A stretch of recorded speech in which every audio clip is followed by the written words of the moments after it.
오늘 주시는 말씀 함께 찾도록 하겠습니다.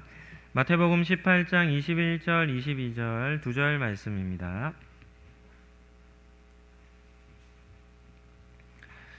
마태복음 18장 21절, 22절 두 절 말씀입니다. 우리 같이 한 목소리로 합독해서 읽도록 하겠습니다. 그때에 베드로가 나와 이르되 주여, 형제가 내게 죄를 범하면 몇 번이나 용서하여 주리이까? 7번까지 하오리이까?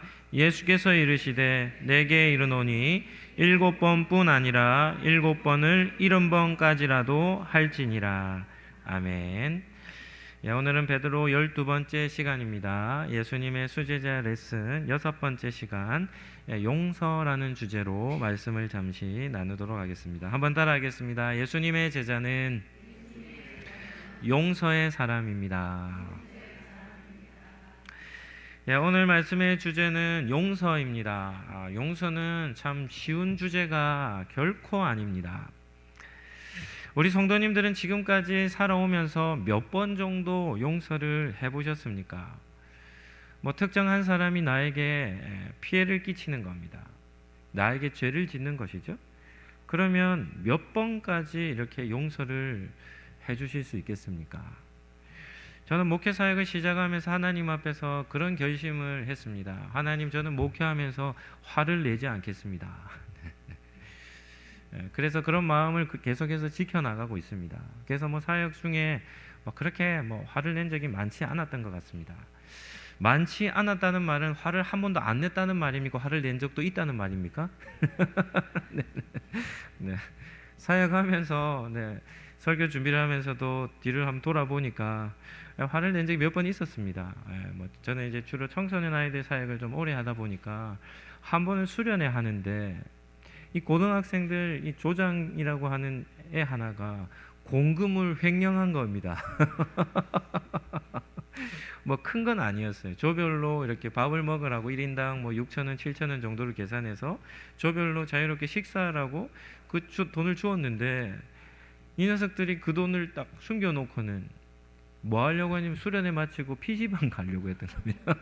그래서 그건 숨겨놓고는 다른 조에 붙어가지고 다른 애들 밥 먹는 걸 빼들어 먹고 있는 거예요. 그래서 제가 그 전에도 한두 번 경고를 했는데도 불구하고 정신을 못 차리는 겁니다. 그래서 제가 너무 화가 나가지고 그냥 수련회 장소에서 집으로 돌려보냈습니다. 내가 너희들을 보면 도저히 수련이 진행이 안 될 것 같다. 그냥 집으로 가는 게 좋을 것 같아. 집으로 돌려보낸 적이 있습니다. 그래서 걔네들도 한번 제가 생각해 보니까 한 5번 정도 참았던 것 같습니다. 참고 참았는데 한 5번 정도를 넘어서니까 저도 이게 쉽지 않았던 것이죠. 우리 성도님들은 어떻습니까? 곁에 있는 사람들 중에 우리에게 이렇게 잘못을 행하는 겁니다. 그러면 한 몇 번까지, 아니면 몇 번까지 손해를 보실 수 있으시겠습니까? 오늘 본문에서 베드로는 예수님께 이렇게 질문합니다. 예수님, 주님, 형제가 내게 죄를 범하면 몇 번이나 용서해 줘야 합니까?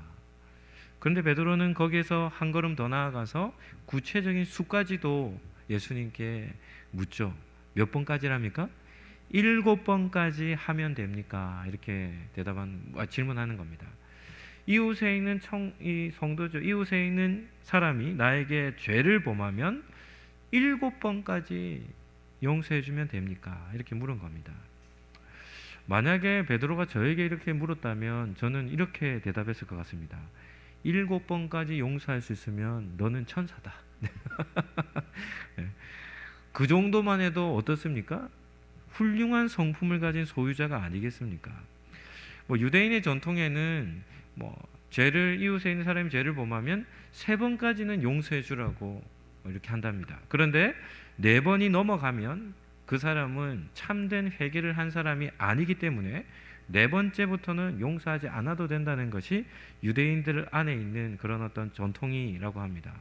그러니까 이런 이해를 바탕으로 베드로가 예수님께 질문한 것을 보면, 베드로가 7번 용서해 주면 됩니까? 라는 이 수 역시도 어떤 수입니까? 파격적인 수입니다. 어떻게 보면 관대함의 이렇게 최상급임을 볼 수 있는 것이죠. 그런데 예수님의 대답은 어떻습니까? 베드로가 생각했던 것, 이것을 완전히 깨뜨리는 대답을 하시는 것이죠. 뭐 차원이 다릅니다. 뭐 어떻게 보면 농담처럼 말장난같이 여겨질 것 같은 비현실적인 대답을 하시는 것입니다. 예수님은 뭐라고 하십니까? 7번뿐 아니라 7번을 몇 번입니까? 70번까지라도 하라는 겁니다. 베드로가 이런 예수님의 대답을 들었다면 베드로 어떤 마음을 가졌겠습니까? 엄청나게 혼란스러웠지 않겠습니까? 어떻게 7번씩 70번을 용서를 할 수 있을까? 예수님은 이런 베드로의 심정을 잘 이해하셨던 것 같습니다. 왜냐하면 예수님은 최고의 교사입니다. 어떤 것을 가르칠 때 정확하게 가르칩니다. 이해할 수 있도록 가르치고, 예수님은 많은 비유를 드셨죠. 비유가 다 무엇입니까? 그 어떤 가르침을 잘 설명하기 위한 방편이죠. 오늘 읽진 않았지만 오늘 본문 이후에 23절부터 35절까지 1만 달란트 빚진 종의 비유가 나옵니다. 이 얘기는 우리가 잘 알고 있는 내용이니까 우리 본문을 읽진 않았지만 제가 설명하면서 설교를 진행하도록 하겠습니다. 1만 달란트 빚진 종의 비유에는 임금과 종이 나옵니다. 임금이 때가 되어서 종들을 다 부릅니다. 뭐 하려고 부르냐면 결산하기 위해 부르는 겁니다. 그런데 한 종이 임금 앞에 끌려왔는데 그 종은 다른 종들과 달랐습니다. 그 종은 어떤 상태였는가 하면 이 임금 왕에게 얼마의 빚을 진 사람입니까? 1만 달란트의 빚을 진 사람이었습니다. 여기서 중요한 것은 1만 달란트라는 금액입니다. 한 달란트는 보통 6,000세겔 정도 된다고 합니다. 6,000세겔. 네. 뭐 한 데나리온이 뭐 우리가 알듯이 노동자의 하루 일당 정도가 되죠. 그러니까 뭐 한 사람이 1년 동안 일을 하는데 뭐 52주 주일을 빼고 뭐 공휴일을 빼고 해서 뭐 한 300일 정도 쉬지 않고 일을 한다고 해보시죠. 그러면 1년 동안 그 노동자의 연봉은 얼마나 됩니까? 300데나리온 정도 되지 않습니까? 300데나리온? 6천 데나리온 정도 되니까, 그러니까 평범한 노동자가 연봉이 300데나리온 되니까 한 달란트가 6천 데나리온이라고 한다면 일반적인 평범한 노동자가 몇 년을 벌어야 하는 금액입니까? 한 달란트를 벌기 위해서는 꼬박 20년 정도가 걸립니다. 20년 정도. 그런데 한 달란트를 버는데 20년 정도 걸리는데 1만 달란트를 빚을 졌대요. 그러면 몇 년이 걸리는 겁니까? 20년 곱하기 1만을 하면 몇 년이 걸리는 겁니까? 20만 년이라는 기간이 걸리는 겁니다. 뭐 그 종이 다른 종들과는 다르게 한 10배의 임금을 받는다 해도 몇 년이 걸립니까? 2만 년이라는 기간이 걸립니다. 한 세대를 뭐 아주 맥시멈으로 잡아 한 세대를 100년 정도라고 본다면 몇 세대를 거쳐야만 갚을 수 있습니까? 2000세대를 거쳐야만 갚을 수 있는 빚이 1만 달란트입니다. 큽니까 적습니까? 어마어마한 빚입니다. 어마어마한 빚. 아담 때로부터 지금 우리가 사는 시대, 뭐 성경적인 연대로 치면 한 6,000년 정도밖에 안 됩니다. 인류의 역사가. 그렇는데 인류의 역사가 지금까지 이 세상 하나님이 창조하신 이후부터 지금까지 한 6,000년 조금 더 되는 역사를 가지고 있는데요. 그런데 1만 달란트의 빚을 갚으려면 지금껏 지구에 살았던 인류의 역사에 몇 배가 걸리냐면 35배의 역사를 거쳐야 하는 겁니다. 그러니까 이 1만 달란트라고 하는 빚은 어떤 의미가 있습니까? 죽었다 깨나도 도저히 갚을 수 없는 빚이 1만 달란트라는 빚입니다. 그래서 그 임금은 그 종을 불러서 이렇게 호되게 명령합니다. 너의 몸을 팔고 너의 아내도 팔고 너의 자식들과 모든 소유를 다 갚아서 빚을 갚으라는 겁니다. 뭐 그거 다 판대도 빚을 갚을 수 있겠습니까?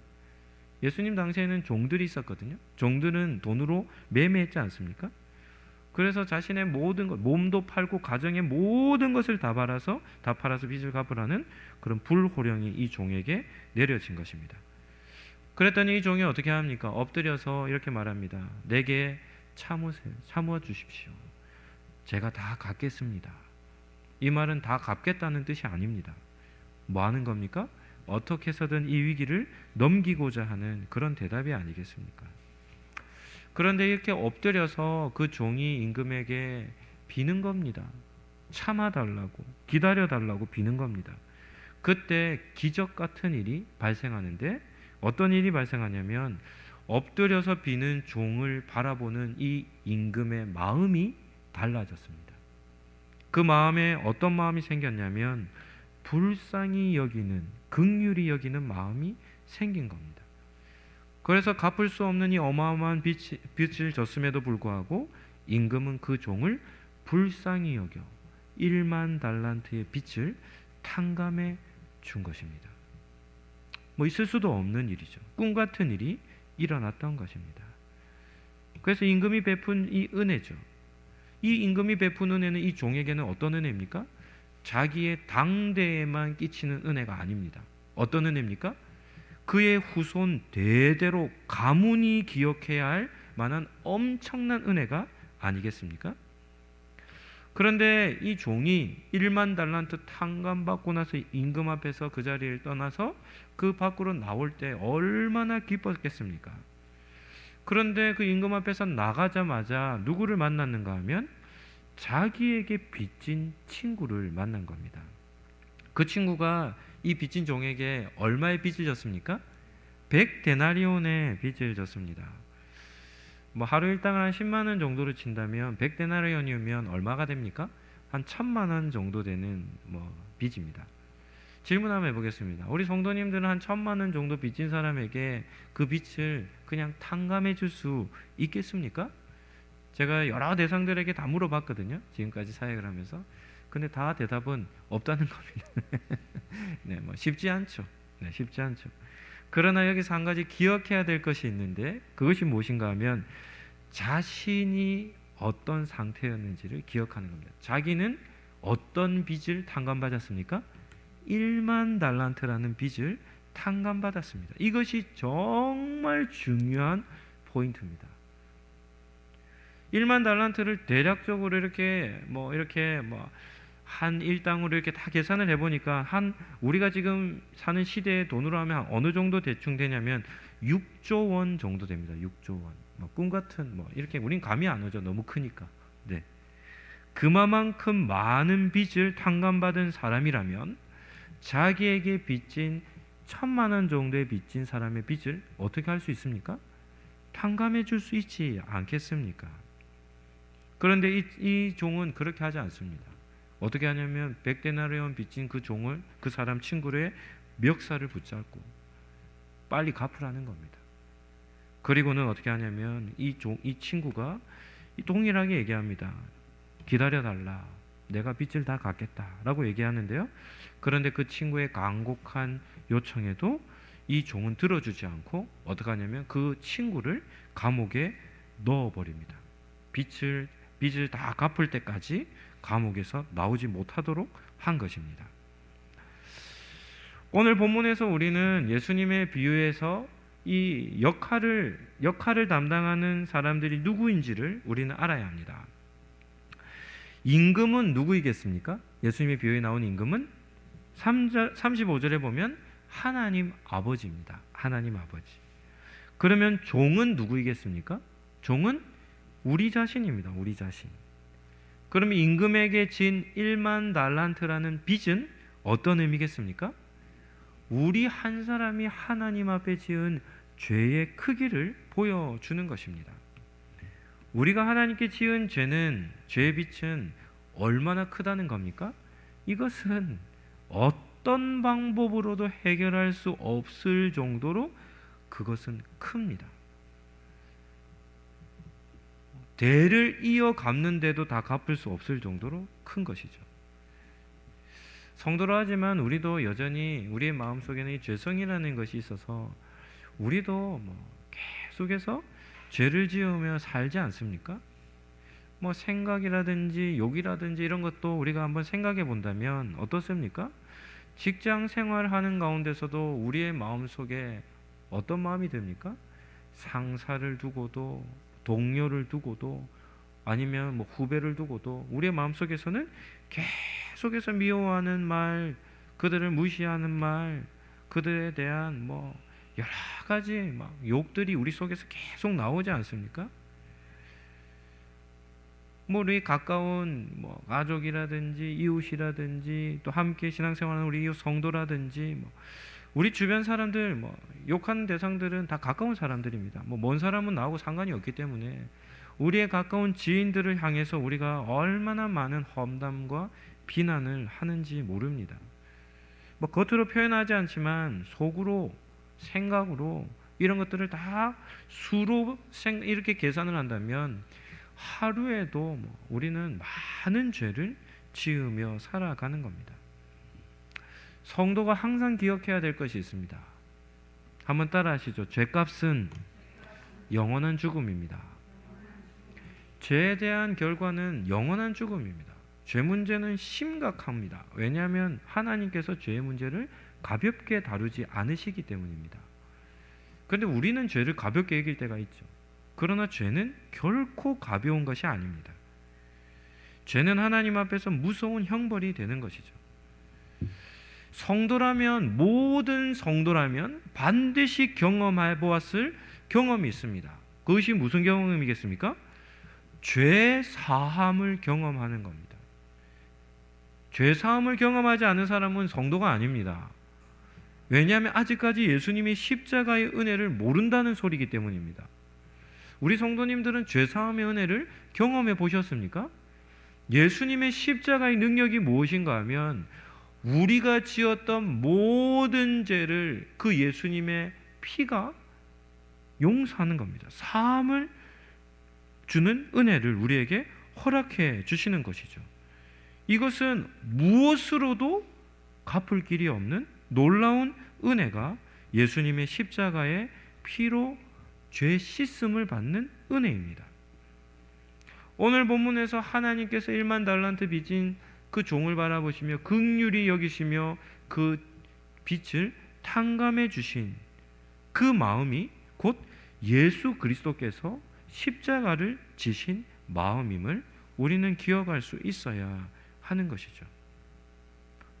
그래서 우리를 불쌍히 여기심으로 우리의 모든 죄를, 죄값을 다 탕감해 주시는 분이 바로 예수님이시요 오늘 본문에 나오는 임금이라는 사실을 우리는 기억할 수 있어야 합니다. 죄 가운데 살아가는 우리가 여전히 성도로서 살아갈 수 있는 이유가 무엇입니까? 구원받을 때뿐 아니라 구원받은 이후의 삶에도 여전히 하나님은 우리를 불쌍히 여겨주시기 때문에 우리가 성도로서 삶을 살아가고 있는 줄로 믿습니다. 그러나 우리가 받은 용서의 은혜는 그것으로 끝나는 것이 아니라는 사실이 오늘 본문을 통해 우리에게 하나님은 말씀하십니다. 우리가 하나님 앞에서 큰 죄를 용서받은 것처럼 우리도 이 세상을 살아가면서 어떤 삶을 사는 겁니까? 우리에게 죄를 지은 사람들, 그 사람들을 뭐 하는 삶입니까? 용서하며 사는 삶을 살아야 함을 말씀하고 있는 겁니다. 하나님의 긍휼하심을 경험한 사람은 반드시 다른 사람을 긍휼히 여겨야 하는 것이죠. 우리가 하나님 앞에서 탕감받은 이 빚의 크기를 안다면 그와는 비교되지 아니하는 작은 빚은 우리가 얼마든지 용서를 할 수 있지 않겠습니까? 오늘 본문에서 하나님은 이렇게 말씀합니다. 너가 1만 달란트의 빚을 탕감받았느냐?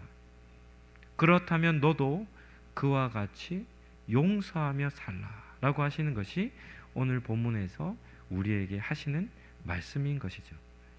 마태복음 18장 32절에서 34절 말씀을 제가 한번 읽어드리도록 하겠습니다. 본문 한번 보시죠. 이에 주인이 그를 불러다가 말합니다. 이 왕이 말합니다. 악한 종아, 네가 빌기에 내가 내 빚을 전부 탕감하여 주었거늘. 같이 한번 읽어볼까요? 내가 너를 불쌍히 여김과 같이 너도 내 동료를 불쌍히 여김이 마땅하지 아니하냐 하고 주인이 노하여 그 빚을 다 갚도록 그를 옥졸들에게 넘기니라. 하나님으로부터 모든 죄를 용서받은 사람은 긴장하며 살아야 합니다. 여러분들은 구원의 은혜를 받으셨습니까? 그러면 긴장하며 살아야 합니다. 왜요? 마지막 결산할 때, 최후 심판할 때에 우리에게 마지막 결산할 일이 남아 있기 때문입니다. 그것이 무슨 결산이겠습니까?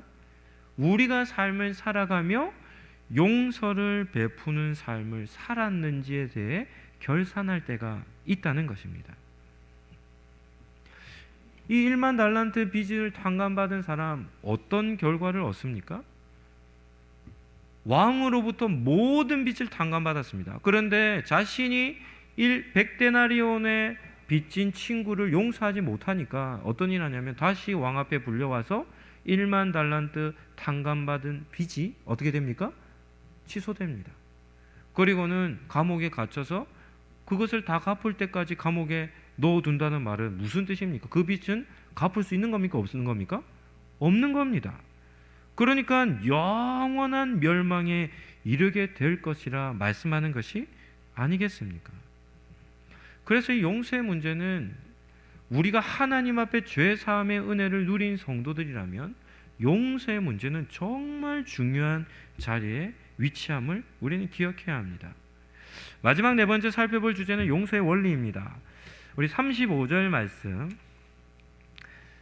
우리 같이 한번 읽어보실까요? 35절입니다. 너희가 각각 마음으로부터 형제를 용서하지 아니하면 나의 하늘 아버지께서도 너희에게 이와 같이 하시리라. 용서를 하는 방법, 어떻게 용서하라는 겁니까? 마음으로부터 용서하는 것입니다. 마음으로부터. 거칠애로 용서하는 것은 용서가 아니라는 것이죠. 용서는 진심으로 마음으로 해야 합니다. 어떤 사람들은 이러한 사람들이 있습니다. 용서했다고 말합니다.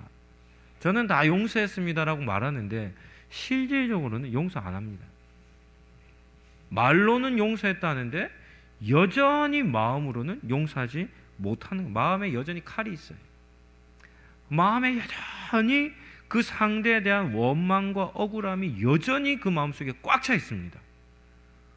말로는 저는 다 용서했습니다라고 하는데 용서하지 못한 채 살아가는 사람들이 있는 겁니다. 예수님은 용서는 어떻게 해야 된다고 말합니까? 마음으로부터 형제를 용서해야 된다는 겁니다. 하나님은 무엇을 보시는 분이십니까? 중심을 보시는 분이시기에 거칠애인지 진심인지를 하나님은 아시는 것이죠. 그러나 용서의 문제를 다룰 때 우리가 한 가지 기억해야 할 것은 용서의 문제, 한번 따라 하시죠. 용서의 문제는 나의 성품으로, 나의 능력으로 행할 수 있는 것이 아닙니다. 용서가 힘든 이유가 무엇입니까? 용서는 우리의 인격과 성품의 문제가 아니기 때문입니다. 내가 좋은 성품을 가졌기 때문에 용서는 이런 거 아닙니다. 용서는 우리의 성품을 넘어서는 문제입니다. 용서의 문제는 무엇과 연관되어 있습니까? 내 성품의 문제가 아니라 하나님의 긍휼하심을 경험했느냐 하지 않았느냐의 문제입니다.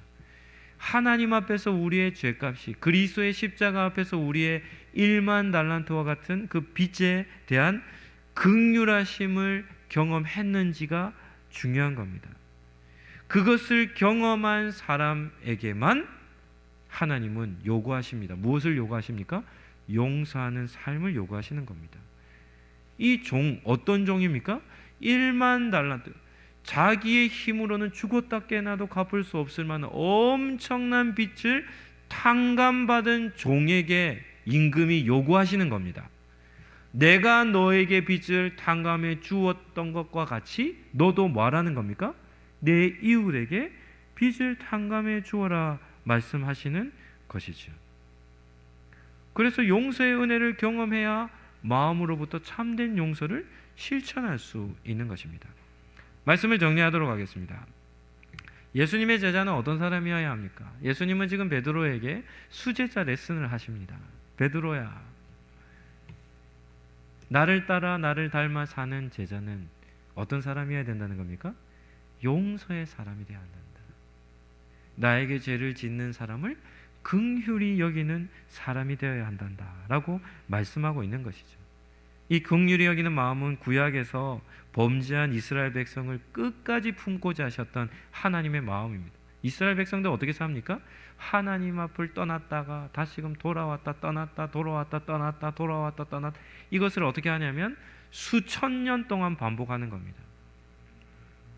선지서에 보면 한 가지 메시지가 핵심이라 했죠. 선지서의 핵심은 무엇일까요? 한번 따라 하시죠. 여호와께로 돌아오라.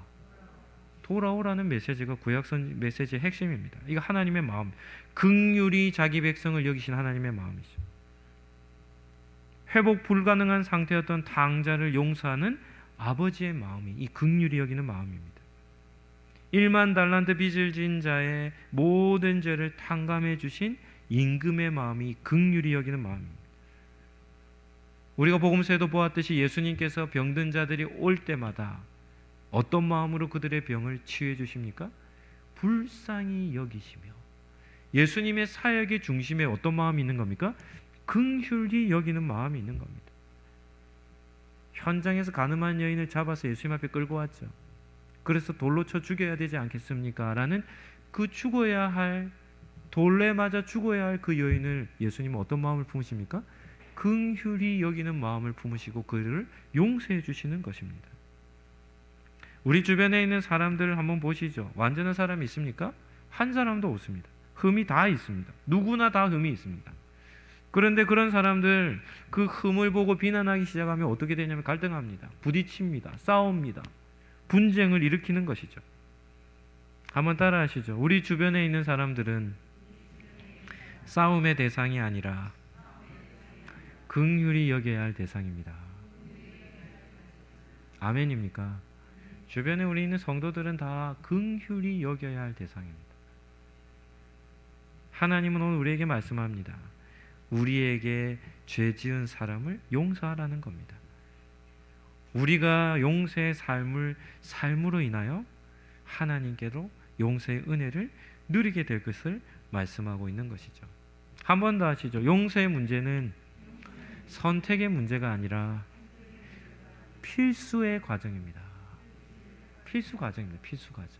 용서의 문제는 모든 성도들에게 있어서의 당연한 의무입니다. 당연한 의무. 당연한 의무. 정치를 보더라도 어떻습니까? 엉망진창입니다. 이 세상은 갈등과 분쟁과 쪼개짐으로 꽉 차 있는 세상입니다. 그러나 이러한 갈등과 분쟁을 해결하는 방법이 용서입니다. 용서. 그래서 용서를 베푸는 사람의 삶을 통해 그곳에는 하나님 나라의 평화가 임하게 되는 것이죠.